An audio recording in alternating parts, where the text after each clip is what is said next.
1971, Hawaii. Craig Sugihara opens the first town and country surf shop. The tcsurf.com website says the name reflected the shop's position between the two epicenters of surf on Oahu, town and country. This brand eventually gained worldwide popularity. In fact, it is still going strong today. But in the 80s, a California-based company introduced a group of mascots for T&C Surf. Da Boys, designed by Steve Nazar. Thriller Gorilla, Tiki Man, The Caveman, Cool Guy, Cool Cat, and Surf Mutant. I think there were others, but I'm not sure. At what is arguably the height of T&C Surf's success during the time they used Da Boys as their mascots, a video game featuring 4 of them was developed. Okay dudes, the time has come to really get radical. You and the rest of Da Boys, T&C's famous group of skate and surf crazies, can kick out and pull off some awesome maneuvers together. Whether you're jamming the ramps, jumping the cracks, riding the rails, or just laying back tall, the skate action is hotter than hot. And when you hit the beach to rip up the surf, you'll be face to face with some of the most explosive swells around. Execute some low, hard-bottom turns, flawless spinouts, or just skate the lip in order to rack up some serious points on your way to becoming the ultimate skate and surf champion. This action is hardcore, and it's your turn. I don't understand half of the phrases I just read. For longtime gamers who grew up where there was no surf, this is what comes to mind when they hear T&C Surf Designs. In fact, I don't know where this game came from. One day it was just there in our house. And although LJN made a lot of games that were bad, this one is not as bad as many players say it is. Most of the criticism I've read is sadly on the surfing part of the game, which is a shame because surf is the focus of the brand. But the problems players have with this game is mainly based on not knowing how the controls work. There is a simple solution for this: the instruction manual. And once you understand how the controls and scoring system work, I dare say this may be an enjoyable way to burn about 20 minutes or so.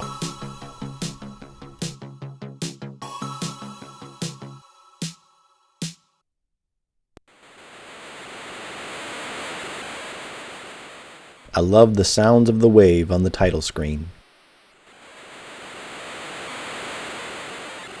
The Street Skate Session is a skateboarding event, Big Wave Encounter is surfing, Wood and Water Rage is a combination of the two. We're going to start with skateboarding and use Cool Guy to show us the controls. So we start off by tapping the B button to speed up, down, and right on the directional pad will maneuver you up, down, and forward. Pressing left on the D-pad will back up, slow down, and cause your character to grab the board. Tapping A will jump and leave your board on the ground, but if you hold left and jump, you'll take your board with you when you jump.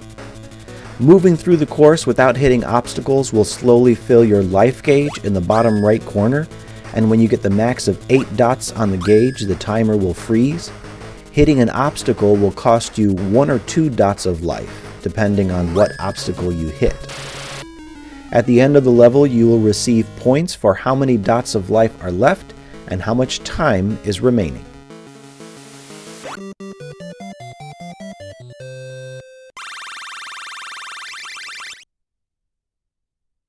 Now here is how you maximize your points.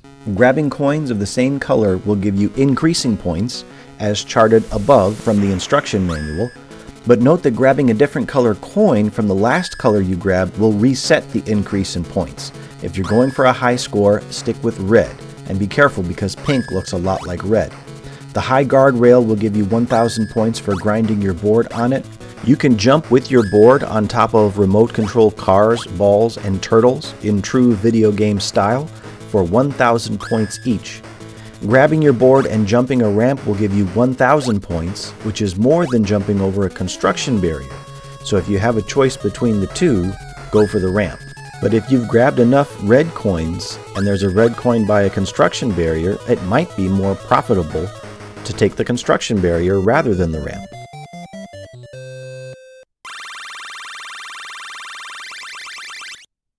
We're going to lose out on the next round just to reset the game, but also to show you if you hit a remote control car, turtle, or ball, you lose 1 dot of life. If you hit a barrel, you'll lose 2, and if you fall down a pit, you lose 3 dots.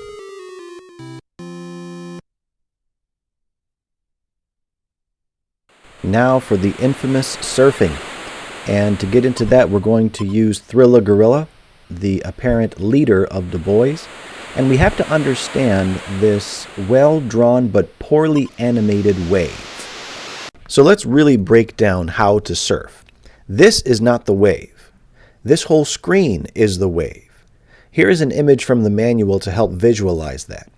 So even though the animation of this wave is almost static, you are on an active wave the whole time, avoiding the impact zone. Picture it like this. Okay, with that in mind, let's see how the controls work. Pressing A makes your surfer lean forward on the board. Pressing B makes him lean backwards. And in order to stay ahead of the impact zone, I like to hold up and A and then press down from up. Don't press up and then right and then down. Just go straight from up to down. And doing that slice, if you will, helps us to stay ahead of the impact zone.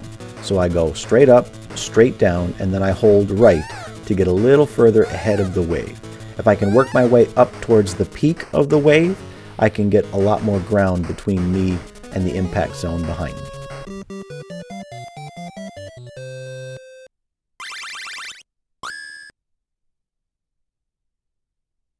Now, how do we rack up points surfing? Well, you'll get 20 points for each second that you just spend on the water without falling. You'll get 500 points and 1 life dot for getting to the peak and cutting to the right. That's what I'm trying to do right now. All the while, you have to avoid casuals on boogie boards, seagulls, which are probably the worst obstacle, and airplanes that fly through the air. I like to do this trick until my life points are at max, so you'll see me repeat it a couple times. Then, if you go to the peak and cut to the left, you'll get 500 points, but you won't get any life dots for it. Right there was the second trick. And if you hold the B button and go beyond the peak, you'll jump. Just make sure that the posts aren't in your way when you land. The surfing is also a game of patience. You have to make sure that there are no obstacles in your way before you attempt a trick. Now, I'm not sure how to trigger the points for the jump. I think you have to be in the curve of the wave and not the shoulder. The curve is the portion that is closer to the impact zone, but I'm not sure. Sometimes it works for me and sometimes it doesn't. See those little bananas floating across the water? They give you points like the coins from the skateboarding event.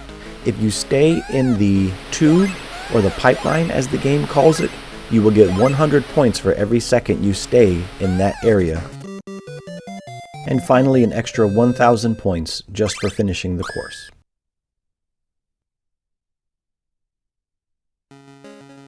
Most obstacles will take 2 dots of life if you run into them, but hitting somebody relaxing on their boogie board will only take 1. Now, even though the animation for the wave is static, keep in mind that the water is still flowing. That's why you can push left on the directional pad, and it doesn't necessarily bring you closer to the impact zone.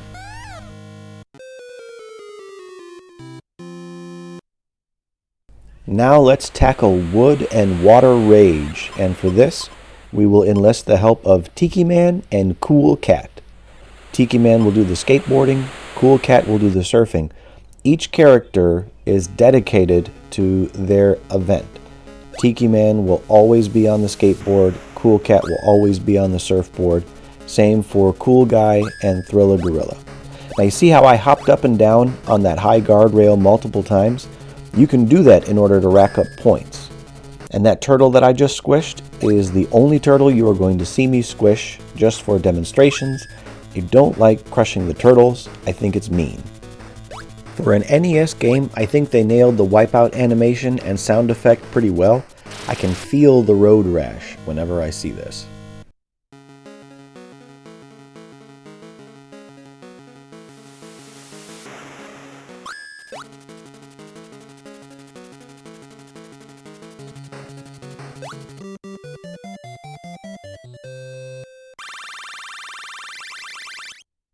Now it's Cool Cat's turn.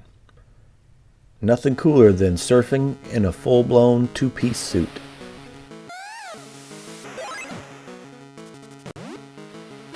Real smooth, Cool Cat. I'm going to start with racking up points and building up my life points as well. And because there's no timer, if you can manage staying between the wave and the posts that support the pier, you can rack up as many points as you want in the first round. The first surfing round, that is. Technically, because this is wood and water rage, surfing is round 2. All of the skating events are the odd number rounds, and all of the surfing events are the even number rounds. Have you noticed how good the one and only song in this game is?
Now here's one more little trick about the skateboarding side of things to help you maximize your points.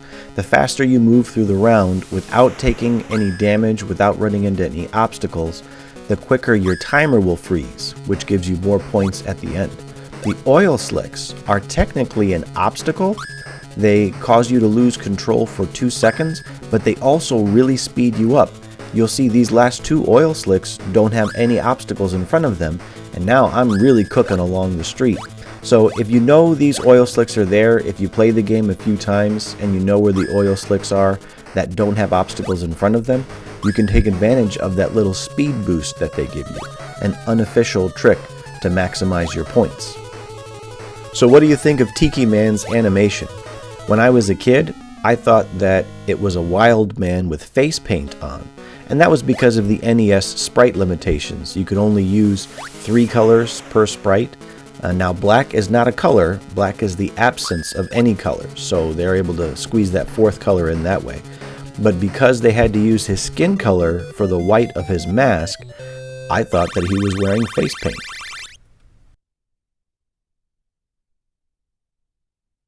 So this is it. This is T&C Surf Designs Wood and Water Rage.